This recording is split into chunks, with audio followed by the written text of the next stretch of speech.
제가 지난주 제가 설교 원고를 한 30분 분량으로 준비했는데 갑자기 아침에 일어나서 여러 가지 많은 이야기들이 생각이 나서 추가해서 좀 길게 설교를 하게 됐는데, 그러고 난 다음에 사람들이 반응이 있었습니다. 너무 길어서 졸았다고 하더라고요.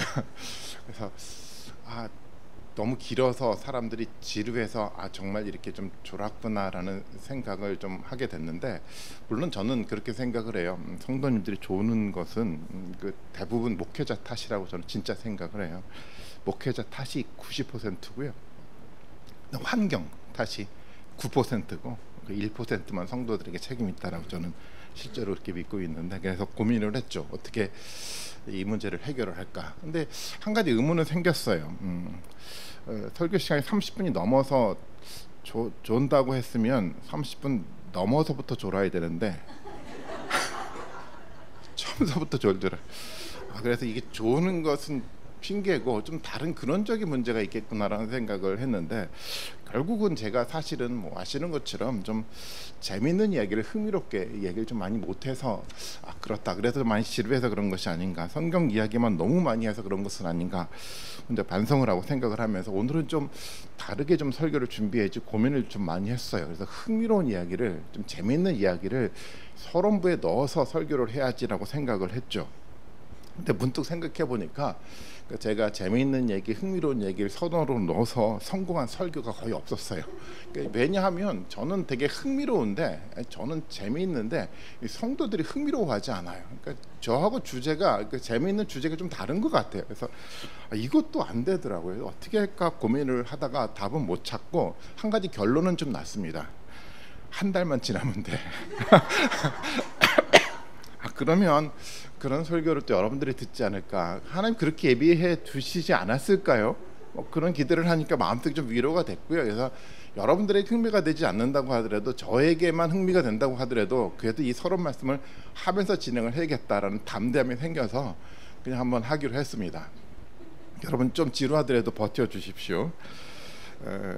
사람들은 세상을 경험하고 해석하고 판단하고 살아가는데, 어떻게 해석하고 판단하냐면 사람이 가지는 감각 기관을 통해서 세상을 경험하고 해석하고 판단하잖아요. 5가지 감각 기관이 있다라고 얘기를 하는데, 뭐 아시는 것처럼 눈과 눈으로 보는 시각, 귀로 듣는 어떤 청각, 입으로 이렇게 미각, 또 코로는 후각, 그다음에 피부로 느끼는 어떤 촉각, 이런 감각을 통해서 세상을 이해하고 좀 판단하게 되는데, 사실 이 오감, 이 5개의 감각 기관을 가지고 세상을 다 경험하지는 못해요. 여러분 그렇지 않을까요?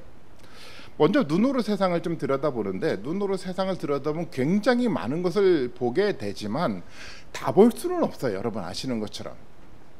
가끔 우리가 이렇게 바람을 이렇게 느끼게 되는데, 여러분 바람이 눈에 보이지는 않잖아요.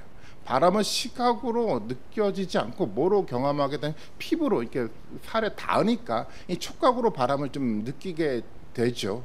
하지만 또 그 외의 감각도 좀 있잖아요. 또 소리 같은 건 어떻습니까? 소리는 진동인데, 진동이라는 게 우리의 귀에 들렸을 때는 어떤 소리로 들려져 가는데, 이것은 눈으로도 보이지 않고 이 촉각으로 느껴지지 않지만 귀로만 들을 수 있는 아주 독특한 어떤 경험인 거잖아요.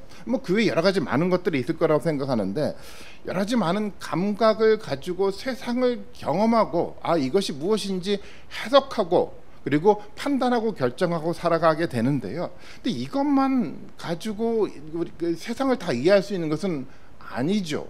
그 넘어 있는 세상들이 있지 않을까요? 가끔 어떤 사람은 이런 얘기를 하더라고. 나는 육감이 있어 라고 얘기를 하시는 분이 있어요. 그래서 나는 육감이 있어서 아침만 되면 오늘 일이 좀 잘 될 것 같은 육감이 생겼어 그러면 잘 되고, 안 될 것 같은 육감이 생겨나 그러면 안 되고, 이런 감각이 있는 분도 있다고 하더라고요. 여러분 혹시 그런 육감 갖고 계십니까? 저는 없는데, 어쨌거나 사람들은 오감이 되든 육감이 되든 그 감각 기관 안에 있는 것 한도 안에서 세상을 경험하고 해석하고 판단하고 세상을 좀 살아가게 되는 거잖아요. 그런데 그 너머 속에 있는 우리의 감각 기관으로 이해할 수 없는 세상이 우리 가운데 굉장히 많지 않습니까? 사실 그게 굉장히 많아요. 사람들은 내가 감각기관으로 이해할 수 없는 것은 세상에 존재하지 않아라고 생각하고 단순하게 생각할지 모르겠지만 그렇지 않아요. 우리가 경험하지 못한 것 너머 속에도 무한한 세상이 이 세상 가운데 존재하는 것이 현실이잖아요. 이해할 수 없는 것들이 굉장히 많죠. 저는 가끔 하늘을 보면서 무한함에 대해서 생각을 해보려고 노력을 해요.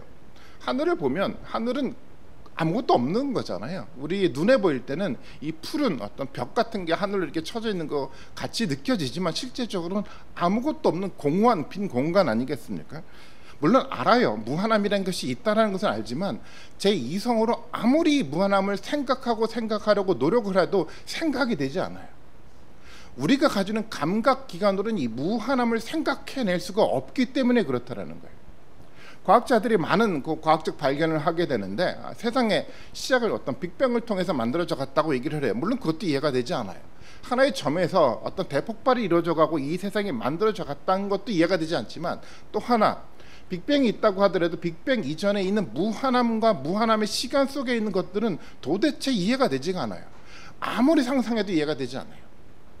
거대한 우주뿐만 아니라 아주 작은 미세한 세계도 마찬가지인데 아주 미세한 세계에 대한 연구를 우리가 양자 역학이라고 얘기를 하잖아요. 가장 세상의 작은 단위를 원자라고 하는데 원자 안에는 원자 핵과 전자들의 움직임이 있어요. 그래서 원자 핵을 중심으로 전자가 이렇게 움직여 가는데 그런 어떤 역학을 통해서 하나의 어떤 힘이 만들어져 가고 또 어떤 전체의 움직임을 통해서 빛이 만들어져 가는데 근데 그 움직임들을 관찰했는데 도대체가 이해가 되지 않더라는 거예요.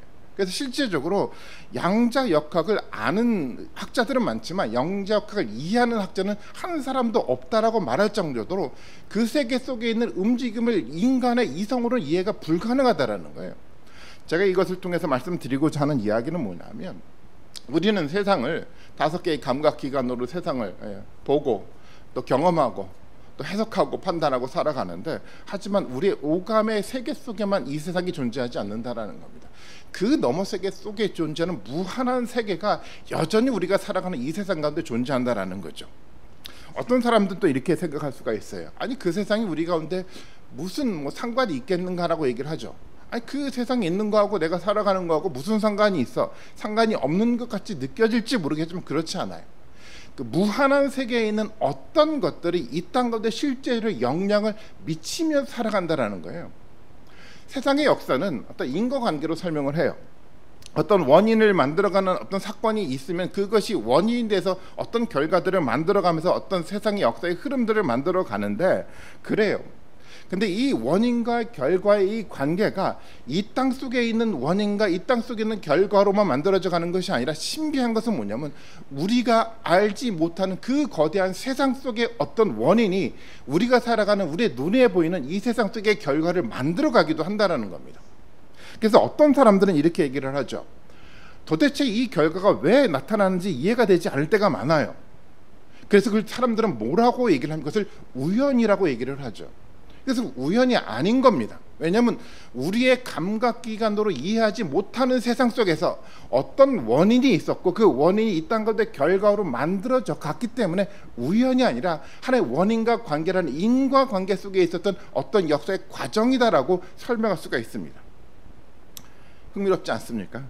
저는 흥미로운데 이런 생각을 만약에 할 수 있다면 이것이 정말 흥미로운 일들로 우리 가운데 생각될 수 있다고 한다면 저는 오늘 우리가 읽었던 이 12장 본문은 우리에게 굉장히 흥미로운 성경 본문이 될 거라고 생각을 해요. 왜냐하면 이 본문이 그런 본문이기 때문에 그렇습니다. 이 본문이 이해가 되면 깨닫게 되면 저는 우리가 살아가는 이 세상에 대한 이해와 통찰력과 지혜가 더욱더 선명하게 우리 가운데 드러날 수 있을 거라고 생각을 해요. 왜냐하면 이 12장에 있는 이야기가 그런 이야기입니다. 원인과 결과에 대한 이야기를 가지고 이야기의 흐름들을 논리의 구조를 만들어 가는데 이 원인과 결과가 이 땅 속에 있는 역사 속에 있는 원인과 결과로 설명하지 않고 하늘과 우리가 이해하지 못하는 그 너머 속에 존재하고 있는 하늘과 땅 속에 존재하고 있는 이 관계 속에서 만들어져 가는 원인과 결과라는 이 논리의 관계로 12장을 설명하고 있기 때문에 이 본문이 굉장히 흥미롭게 우리가 다가올 거로 생각을 해요. 이 본문 12장 우리가 읽었던 본문 한번 보겠습니다. 1절의 말씀은 한 여자에 대한 이야기인데 이것은 12장과 13장과 14장 전체에 대한 서론과 같은 역할을 하는 본문이에요. 이것이 서론이에요.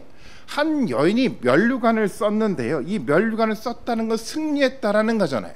도대체 이 한 여자가 어떻게 승리했는지에 대한 이야기가 12장과 13장과 14장에 기록이 되어 있어요.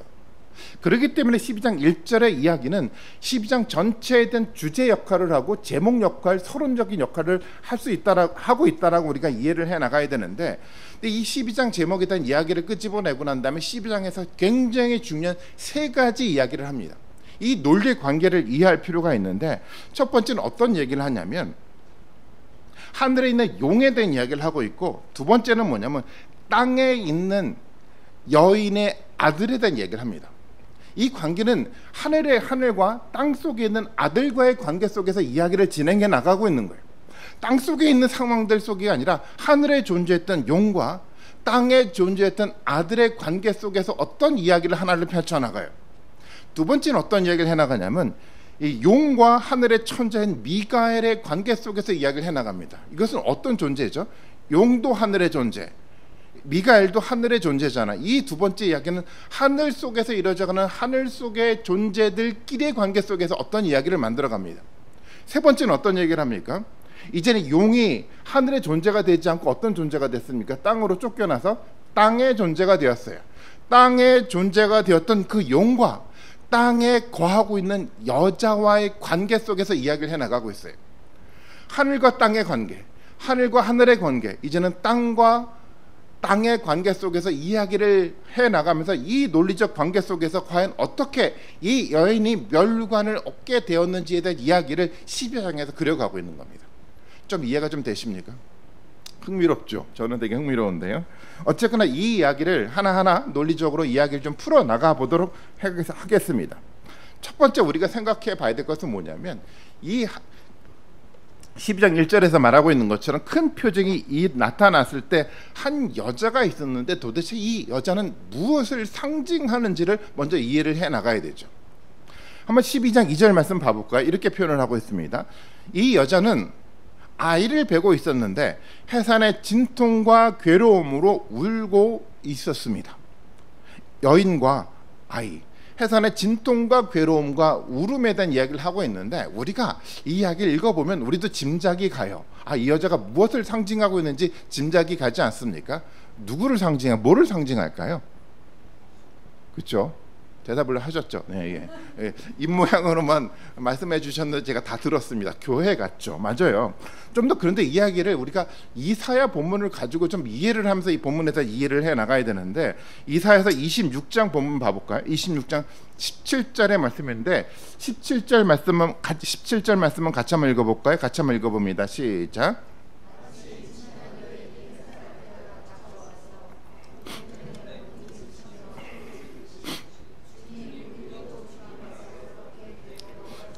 잘 읽어보면 여기 보니까 임신한 여인이 있는데 똑같죠. 12장 이야기하고 해산할 때가 닥쳐왔습니다. 여기 이 여인도 뭘 합니까? 고통이 있었고 몸부림을 쳤고 소리를 지르고 있었다는 거죠. 12장 2장 본문과 똑같은 이야기잖아요. 그런데 이 이야기를 이사야서는 이렇게 얘기를 합니다. 주님, 우리도 주님 앞에서 그렇게 괴로웠습니다 라고 얘기를 하면서 이 여인의 모습을 누구의 모습으로 설명을 하고 있습니까? 이스라엘 공동체에 대한 이야기로 설명을 해나가고 있어요. 이 여인의 모습은 이스라엘 공동체 모습처럼 보여져가요. 그런데 좀 다르죠. 이 다른 것이 18절에 기록이 되어 있는데 어떻게 다르냐면 이렇게 다릅니다. 우리가 임신하여 산고를 치렀지만 아무것도 낳지 못했대요. 그리고 우리는 그래서 이 땅의 구원을 베풀지 못했습니다. 이 땅에 살 주민도 낳지 못했습니다. 이것이 이사야의 이야기였어요. 하지만 요한계시록의 이야기는 어떤 이야기입니까? 이 여인이 아들을 낳았다라는 겁니다. 이스라엘 공동체는요 그랬습니다. 아무것도 낳지 못했어요. 역사 속에 있던 이스라엘 공동체는 아무것도 낳지 못했어요. 그들에겐 구원도 있지 않았어요. 그들에게는 그 땅에서 살 주민도 하나도 만들어내지 않았습니다. 이 주민을 만들었던 이 여자요, 구원자를 배출했던 이 여자는 결국 누구를 말하는 겁니까? 교회를 말한다라고 이야기를 좀 할 수가 있어요. 교회와 교회의 성도들을 이 한 여자라는 이 상징적 표현을 통해서 요한계시록은 설명을 해나가고 있다는 겁니다. 교회가 본문 속에 등장을 하고 있어요. 이 땅 속에 있는 교회, 땅 속에 있는 하나님의 성도들에 대한 이야기를 12장 1절을 통해서 설명해 나가고 있는 겁니다. 면류관을 쓰게 됐던 바로 이 교회에 대한 얘기를 하고 있는데, 중요한 것은 과연 이 교회가 교회 가운데 어떤 역사 속에서 어떤 일이 일어났는지를 12장에서 설명을 하고 있더라고요. 5절 본문 한번 볼까요? 5절 본문도 한번 같이 한번 읽어보겠습니다. 같이 읽습니다. 시작.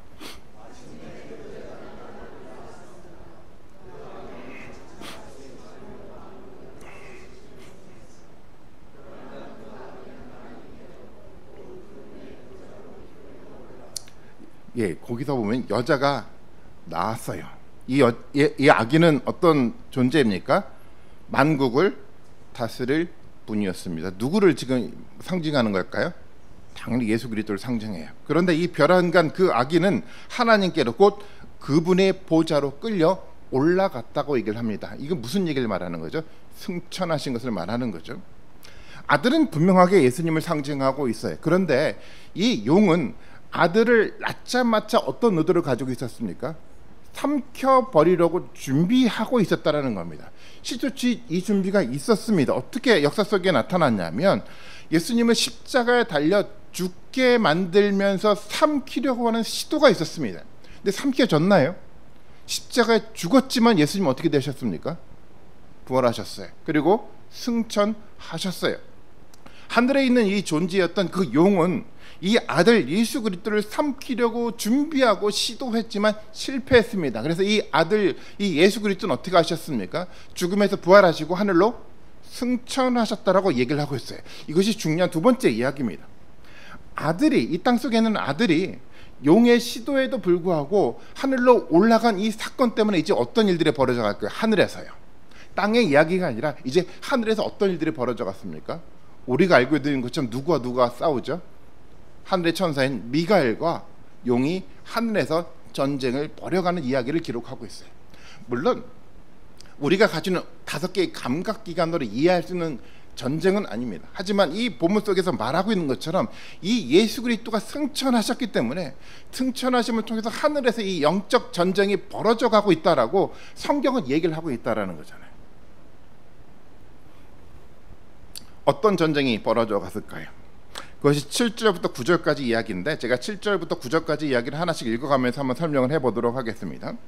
그때 하늘에서 전쟁이 일어났대요. 미가엘과 미가엘의 천사들은 용과 맞서서 싸웠습니다. 용과 용의 부하들이 이에 맞서 싸웠기는 했지만 당해내지 못했습니다. 하늘에서는 그래서 더 이상 그들이 발붙일 자리가 없었습니다. 용이 미가엘과 전쟁을 벌였는데 용은 이길 수가 없었어요.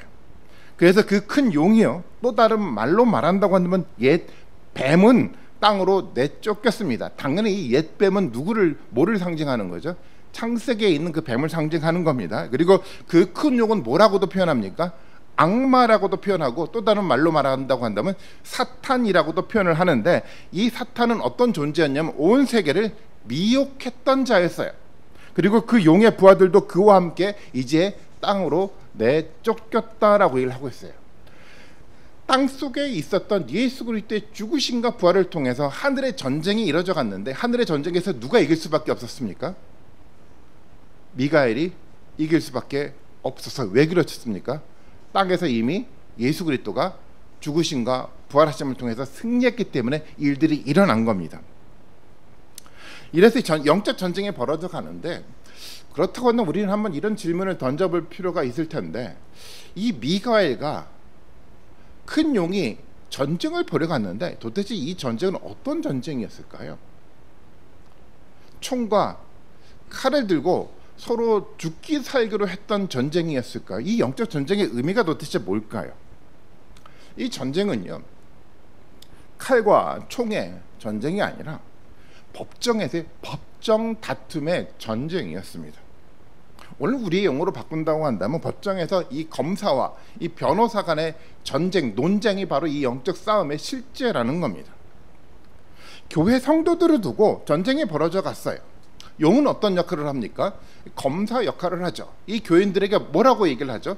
죄가 있다라고 용은 이야기를 하면서 전쟁을 벌여갑니다.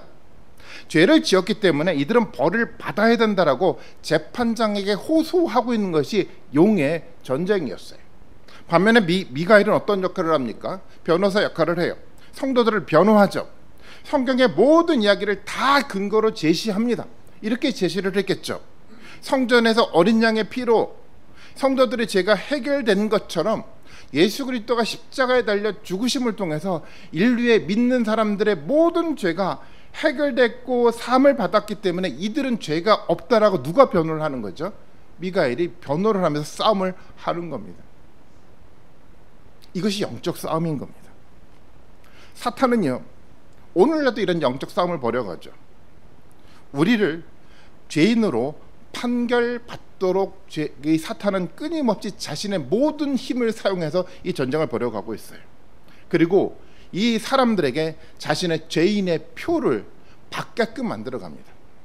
13장 18절 다음 주 말씀을 한번 드리긴 하겠지만 등장하는 666이라는 짐승의 숫자를 받게 만들어가는 것이 이 용의 싸움의 핵심이었어요.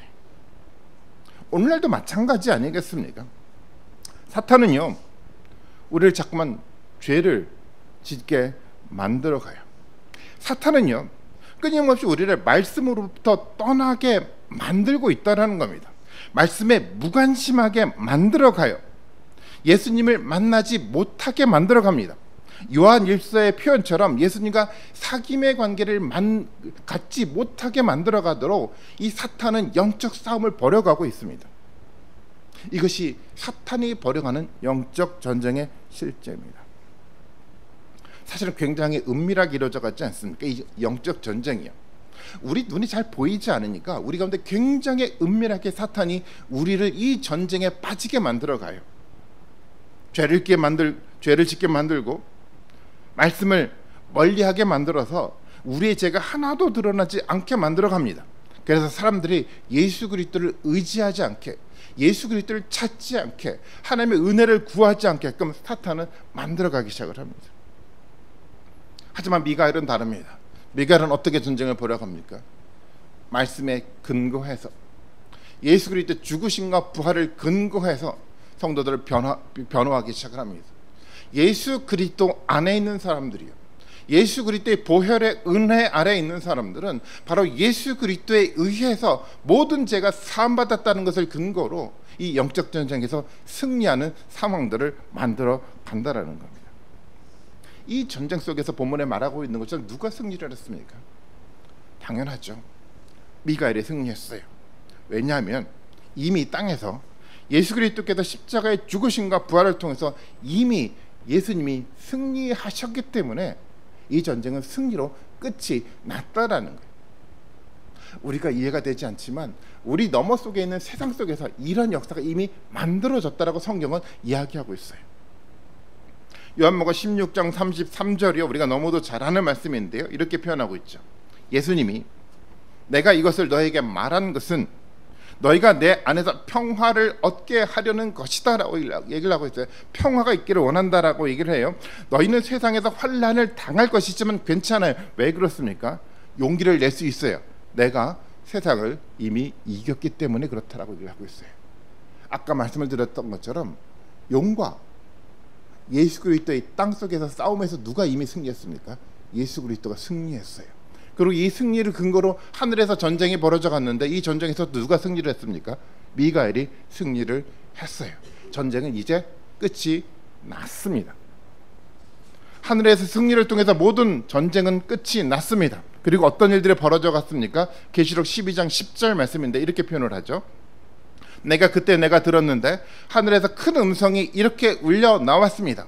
어떤 상황들이 만들어져 갔냐면 이제 우리 하나님의 구원과 권능과 나라가 이루어지고 하나님이 세우신 그리스도의 권세가 나타났다고 얘기를 합니다. 하늘에서 완전한 그리스도의 권세가요, 하늘의 구원과 권능과 나라가 완벽하게 이루어져 갔고, 그리고 우리의 동료들을 헐뜯는 자 사탄이요, 우리 하나님 앞에서 밤낮으로 그들을 헐뜯는 자가 내쫓겼다라고 얘기를 하고 있어요. 어디에서 내쫓겼습니까? 하늘에서 내쫓겼습니다. 쫓겼어요. 사탄은 끊임없이 하나님의 성도들을 헐뜯었어요. 하나님의 교회를 끊임없이 헐뜯었습니다. 저들을 죄의 상태에 빠지게끔 끊임없이 헐뜯었지만 그 사탄이 이제 하늘에 존재하지 않아요. 법정의 상태는 다 끝이 났습니다. 다 판결이 완벽하게 났다라는 겁니다. 이제는 하나님 나라가 완벽하게 하늘에서 이루어졌습니다. 모든 것이 다 끝났어요. 땅에서 어떤 일들이 이제 벌어져 갈 수밖에 없습니까? 그 끝난 세상의 일이 땅 속에서도 이루어지는 일밖에 남지 않게 됐다라는 겁니다. 어떻게 이런 일들이 이루어졌습니까? 당연하죠. 예수 그리스도가 십자가에서 승리하셨기 때문에 그런 겁니다. 예수 그리스도의 십자가의 승리를 통해서 교회의 성도들이 승리를 함께 경험하게 되었습니다. 그런데 우리가 꼭 알아야 될 것이 있는데, 예수님이 누구를 위해서 승리했는지에 대한 이야기입니다. 당연하죠. 교회를 위해서 승리했어요. 교회 성도들을 위해서 승리했어요. 그런데 요한계시록에서 이 교회 성도들을 누구라고 정의를 하고 있습니까? 또 다른 말로 말한다고 한다면 믿음의 사람을 요한계시록은 뭐라고 정의를 하고 있습니까? 오늘 11절 말씀 봐볼까요? 12장 11절 말씀인데 그 마지막에 이 전쟁에서 끝나고 난 다음에 들려왔던 소리를 11장 11절에 기록하고 있는데 11절 말씀을 한번 같이 한번 읽어보겠습니다. 같이 읽습니다. 시작.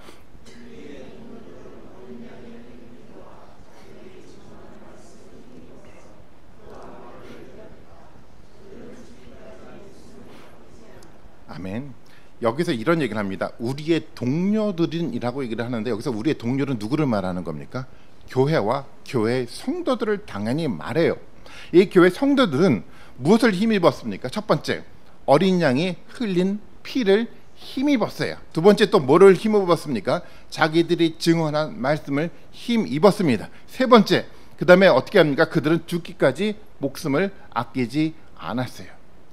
믿음의 사람들이요, 하나님의 교회 성도들을 보면서 이렇게 세 가지로 표현을 하고 있어요. 이들은 어떤 사람이었습니까? 어린 양의 흘린 피를 힘입은 사람이에요. 이 사람은 어떤 사람입니까? 이 어린 양의 흘린 피를 통해서 만들어갔던 이 종말의 역사에 대한 증언의 삶들을 살아갔던 그 사람을 말하는 거예요. 또 이 사람은 어떤 사람을 말하는 겁니까? 그 증언의 삶을 그들이 죽기까지 목숨을 아끼지 않기까지 증언의 삶들을 살아갔던 사람이 바로 이 믿음의 사람이라는 겁니다.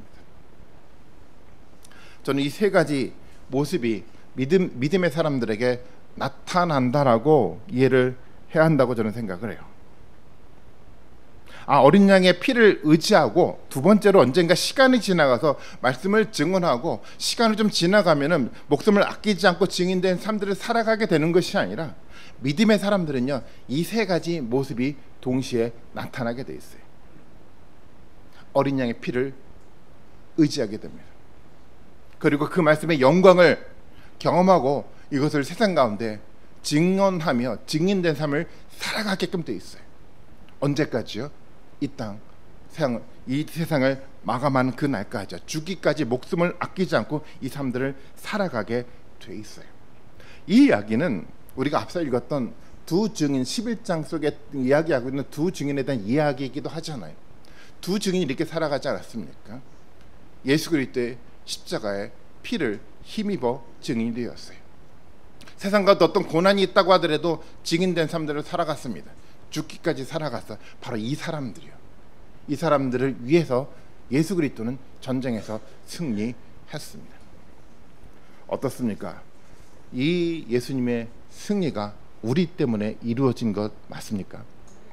우리가 바로 이런 모습들을 지금 만들어 가고 있습니까? 시온서 교회는 그렇게 만들어 가고 있다고 저는 생각을 해요. 앞서 말씀을 드렸던 것처럼 우리 교회는요, 복음 위에 서려고 하잖아요. 예수 그리스도의 십자가를 붙들고 갈망하면서 세워가려고 하지 않습니까? 이 말씀에 대한 증언된 열망들 우리 가운데 크진 않다고 하더라도 여전히 이 열망들을 우리 가운데 가지고 고민하고 살아가고 있지 않습니까? 그래서 이 교회가 큰 교회가 될 수밖에 없는 겁니다. 계시록에 말하는 교회의 성도들은 일관됩니다.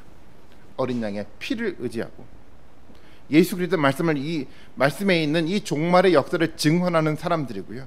우리의 생명에 붙어 있기까지 순간까지 이 삶들을 살아가는 사람들이 계시록에서 말하는 교회고 성도들인 겁니다. 그런데 이 교회가 문제가 사실은 생겨났어요. 이게 본문의 12절 말씀입니다.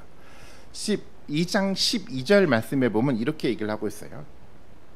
그러므로 하늘아 그리고 그 안에 있는 자들아 즐거워하여라. 그러나 땅과 바다는 화가 있다.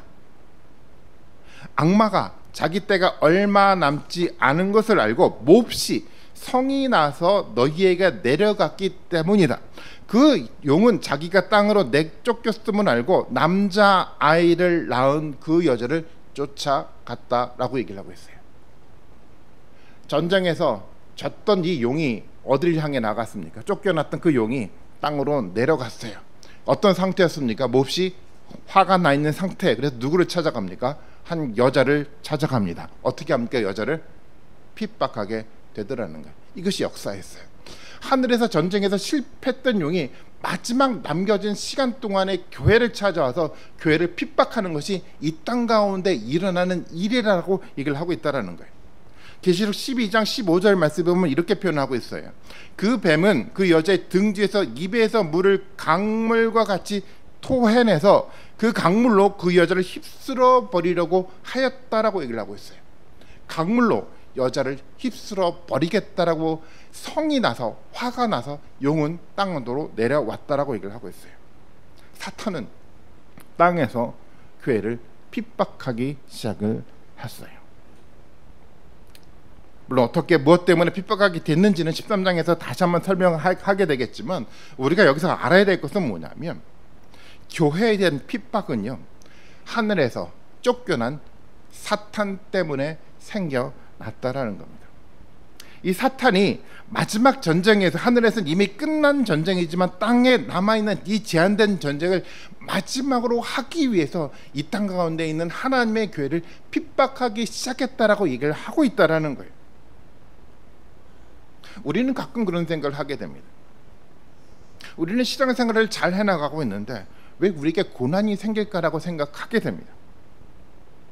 우리는 열심히 말씀대로 살아가려고 하는데 왜 우리 삶 가운데 혼돈이 우리 가운데 생겨나는지 고민에 빠질 때가 있어요. 그 이유가 무엇입니까?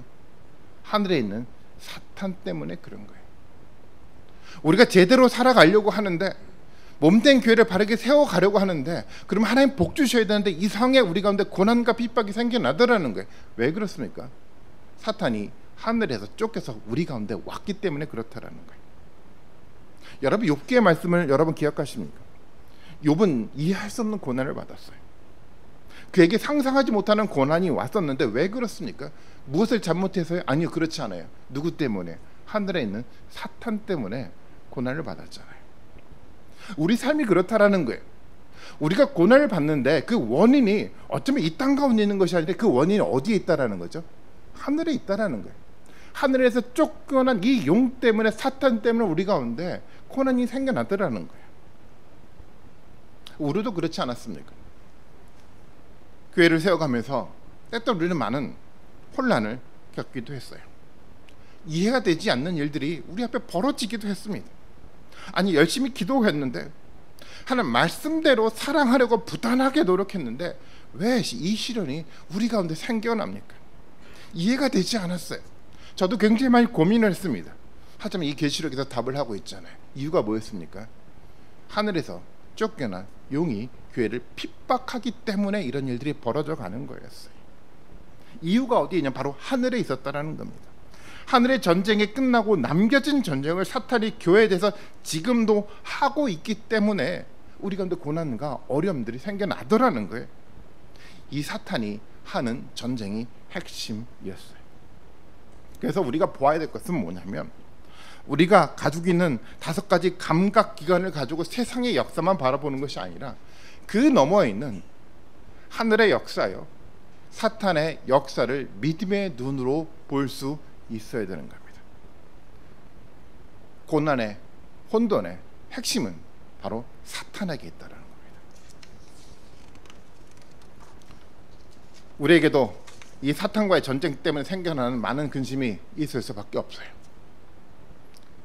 말씀을 붙들고 살아가는 사람들에게는 이 근심이 더욱더 커져갈 수밖에 없습니다. 그런데요, 걱정할 필요가 없습니다. 성경은 또 뭐라고 얘기를 합니까? 12장 14절의 말씀입니다. 이렇게 표현을 합니다. 그러나 그 여자는 큰 독수리의 두 날개를 받아가지고 광야에 있는 자기 은신처로 날아가서 거기에서 뱀을 피해서 한 때와 두 때와 반 때 동안 부양을 받았습니다. 요한계시록 12장에 말하고 있는 것처럼 괜찮다라는 거예요. 하나님의 백성들을 누가 보호하신다라는 거죠? 하나님이 부양하신다라는 거예요. 하나님이 보호하신다라고 이야기를 하고 있다라는 겁니다. 교회는요, 하나님의 부양을 받게 돼 있습니다. 엘리야에게 까마귀가 음식을 가져다 준 것처럼요, 광야에서 만나를 하나님이 이스라엘 백성들에게 내려준 것처럼요, 하나님 우리에게 일용할 양식을 제공해 주게 되어 있습니다. 하나님 이 땅 가운데 많은 고난과 어려움이 있다고 하더라도 하나님 우리를 보호하셔서 구원의 길에서 떠나지 않게끔 교회 가운데 하나님 보호하시고 우리를 이끌어 가시게 되어 있습니다. 이것이 하나님의 약속이었거든요. 예수 그리스도를 의지하는 사람, 복음을 붙들고 살아가는 사람, 평생 이 복음을 지키려고 하는 사람들은 하나님이 이렇게 보호하시겠다라고 성경은 명확하게 약속하고 있다라는 거예요. 이것을 믿음의 눈으로 볼 수 있어야 되는 거잖아요. 우리 눈앞에 단순하게 보여져가는 고난의 현상과 역사만 보는 것이 아니라 그 너머 속에서 보호하시겠다는 약속 속에 만들어져가는 이 약속의 말씀을 우리가 눈으로 볼 수 있어 가야 되는 겁니다. 그래야 우리가 승리할 수 있죠. 본문 속에서 보면 부양을 받는데 한 때와 두 때와 반 때 동안 부양을 받는다라고 얘기를 하고 있어요. 한 때와 두 때와 반 때는 이미 앞서 설명을 한번 드렸는데 다니엘에서 나와 있는 용어잖아요. 이 용어는 어떤 개념이냐면 실제적으로 한 때와 두 때, 반 때라는 시간적 의미를 말하는 것이 아니라 안전한 시간이 아니라는 것을 말하는 겁니다. 영원하지 않아요. 고통 속에서 하나님의 부활을 받는 이 기간은 일시적인 겁니다. 하나님의 영광 가운데 동참했을 때 이 일시적 기간은 다 사라져가게 돼 있어요. 우리 가운데 주어지는 고난은요, 영원하지 않습니다. 우리가 살아가는 기간 동안 주어져가는 혼돈들은 영원하지 않아요. 언젠가 사라져가게 돼 있어요. 하늘에서 이루어졌던 완벽한 전쟁처럼요, 사탄은 존재하지 않는 하나님의 완전한 권세만 존재하고 있는 그 세상 가운데 동참하는 영원한 세상을 우리는 경험할 수 있게 됐다라는 겁니다. 이것이 하나님의 약속이죠. 어떻습니까? 이 약속을 붙들고 여러분 살아가실 수 있겠습니까? 끊임없는 사탄의 도전이 있다고 하더라도 우리 눈에 보여지는 이 세상의 어떤 것들만 아니라 그 너머 속에 존재하고 있는 궁극적 삶들을 만들어가는 하늘을 보며 믿음으로 승리할 수 있으시겠습니까? 12장 18절 말씀, 17절 18절 말씀인데요, 한번 17절 18절 말씀을 한번 같이 한번 읽어보도록 하겠습니다. 한번 같이 읽습니다. 시작.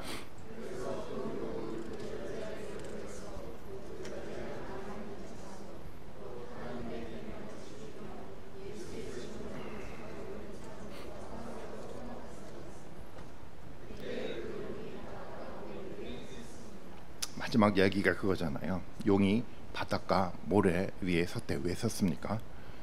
예수의 증언을 간직하고 있는 사람들과 싸우기 위해서, 전쟁을 벌여가기 위해서 서 있는 거예요. 그러면 이 전쟁의 모습이 여러분 그림으로 그려지지 않습니까? 거대한 사탄의 무리들과 하나님의 백성들이 바닷가에 서서 전쟁을 벌일 준비를 해나가고 있다는 겁니다. 여러분 어떤 생각이 듭니까? 이 전쟁 속에 참여하고 있는 우리는 어떤 감정으로 이 전쟁을 들여다보고 있습니까? 때때로는 두렵지 않습니까? 두려울 수 있어요. 하지만 두려워할 필요가 없습니다. 왜냐하면 이 전쟁은 이미 하늘에서 끝난 전쟁이기 때문에 그래요. 그리고 우리에겐 누가 있습니까? 하늘에서 승리하셨던 예수 그리스도가 우리 안에 있기 때문에 그래요. 우리를 대표해서 우리와 싸웠던 천사 미가엘이 우리 가운데 있었기 때문에 여러분 걱정할 필요가 없다라는 겁니다. 우리 눈앞에 있는 그 전쟁을 우리는 볼 수밖에 없어요. 하지만 근심할 필요가 없습니다. 하나님이 우리와 함께 하고 있습니다. 시리아 왕이 그 엘리사를 죽이기 위해서 강한 군대를 엘리사에게 보내지 않았습니까? 엘리사가 살고 있는 지역을 완벽하게 포위를 했어요. 그것을 누가 봤습니까? 시종이 봤어요. 두려웠죠. 엘리사에게 달려갔어요. 큰일 났습니다. 우리를 죽이려고 하는 이 막강한 군대가 우리를 완전하게 포위했습니다. 이제는 우리가 꼼짝없이 죽게 되었습니다. 그때 엘리사가 뭐라고 했는지 여러분 기억나시지 않습니까? 이렇게 얘기를 하고 있어요. 열왕기하 6장 16절 17절 말씀인데, 엘리사가 말하였다. 두려워하지 말아라. 그들의 편에 있는 사람보다 우리의 편에 있는 사람이 더 많다. 그렇게 말한 다음에 엘리사는 기도를 드렸습니다. 주님, 간구하오니 저 시종의 눈을 열어주십시오. 볼 수 있도록 해주십시오. 그러자 주님께서 그 시종의 눈을 열어주셨고, 그가 바라보니 온 언덕에는 불말과 불수레가 가득하여 엘리사를 두루 에워싸고 있었다. 이것이 영적 실제였어요. 어떻게 이런 일들이 벌어져 갈 수 있을까요? 이런 불병거들이 어떻게 우리를 감싸서 이 영적 전쟁에서 승리하게 만들어갈 수 있을까요? 이게 우리의 눈이 열리면 보여줄 수 있습니다. 단순하게 우리의 5개의 감각기관으로 세상을 보는 것이 아니라 그 너머 속에 있는 말씀을 가지고요, 믿음의 눈을 가지고요, 영적 눈을 가지고 그 세상을 들여다보면 이것이 우리 가운데 보여지게 되어 있습니다. 세상은 아마 여러분들을 도전하게 해서 전쟁을 벌여갈 겁니다. 어쩌면 세상은 시온 소개를 둘러싸고선 전쟁을 선포할지 모르겠습니다. 하지만 괜찮습니다. 왜냐하면 하나님의 막강한 군대가 우리를 지금 지키고 있기 때문에 괜찮다라는 거예요. 보라는 겁니다. 여러분, 저는 이 영적 눈을 열어달라고 우리가 기도해야 된다고 생각을 해요. 시온서 교회를 지키고 있는 이 위대한 하나님의 영광을 보게 해달라고 기도해야죠. 우리 삶 속에 혼돈이 있고, 우리 가운데 어려움이 있고, 우리 가운데 고난이 있고, 때때로 핍박이 있다고 하더라도 우리를 지키고 있는 이 영적 군대가 우리 주변에 있다는 이 사실을 볼 수 있게 해달라고 우리는 기도를 해나가야 합니다. 사도 바울도 그런 얘기를 동일하게 했습니다. 에베소 6장 12절 13절 말씀 이렇게 얘기를 하죠. 우리의 싸움은 인간을 적대자로 상대하는 것이 아니라 통치자들과 권태자들과 이 어두운 세계의 지배자들과 하늘에 있는 악한 영들을 상대하는 것입니다. 사도 바울이 이야기했어요. 우리가 벌이는 싸움은요, 이 세상 사람들과 싸우는 것이 아니라 영적 세력이었던 큰 용과 사단과 하는 영적 전쟁이라는 겁니다. 그러므로 하나님이 주시는 무기로 완전하게 무장하십시오. 그래야만 여러분이 악한 날에 이 적대자들을 대항할 수 있으며 모든 일을 끝낸 뒤에 설 수 있을 것입니다. 하나님이 주시는 무기로 무장하시는 여러분들이 되셨으면 좋겠어요. 세상의 사람들은 세상과 싸움하기 위해서 끊임없이 세상의 권과 권력을, 권과 어떤 부를 무기로 삼을지 모르겠지만 우리는 그럴 필요가 없습니다. 하나님이 주시는 무기로 무장하시면 돼요. 하나님의 말씀으로 무장하시면 돼요. 하나님의 교회 속에 베풀어지는 하나님의 은혜로 무장하면 됩니다. 그러면 보이게 되어 있습니다. 저는 그렇게 영적 무장을 하며 세워져가는 하나님의 교회 시온서 교회가 되기를 바라고 있습니다. 사탄은 여전히 우리를 도전하고 있습니다. 때때로는 성도의 관계를 어렵게 만들어가고 오해를 하게 만들어가서 교회를 떠나게 만들어가기도 합니다. 어떤 경우에는 사탄은 교회에 많은 불평들을 갖게 만들어서 또 교회를 떠나게 만들어가기도 해요. 목회자의 관계를 어렵게 만들어서 성도들이 말씀에서 떠나가게 만들기도 합니다. 누가 저기였습니까? 성도들이었나요? 아니요, 그렇지 않아요. 사탄이 그렇게 한 거였어요. 큰 용이 이 땅 가운데 내려와서 그렇게 우리를 오해하고 우리를 헛들게 만들어 갔다라는 겁니다. 이 사탄에게 지지 마십시오. 하나님 말씀으로 무장해서 넉넉히 하늘에서 이겼던 위대한 승리를 이 땅 속에서도 여러분 경험하시는 여러분들이 되셨으면 좋겠습니다. 우리의 눈에 보이는, 우리 눈 속에 보여져가는 이 역사 속에 있는 인과관계를 찾아가는 것이 아니라 하늘의 뜻이, 하늘의 원인이 이 땅 가운데 어떤 결과를 맺어가는지를 볼 줄 아는 놀라운 축복의 은혜가 여러분들 가운데 있기를 바라겠습니다. 한 주간도 살아갈 때 정말 다른 그 무엇이 아니라 이 영적 눈을 통해서, 영적 무장을 통해서 정말 사탄과의 전쟁에서 넉넉히 승리하며 살아가고 그 환호의 소리를 나눔으로 만들어가는 축복된 삶 살아가기를 주님의 이름으로 축원드리겠습니다. 같이 한번 기도하시겠습니다. 함께 같이 한번 기도하기를 좀 원합니다.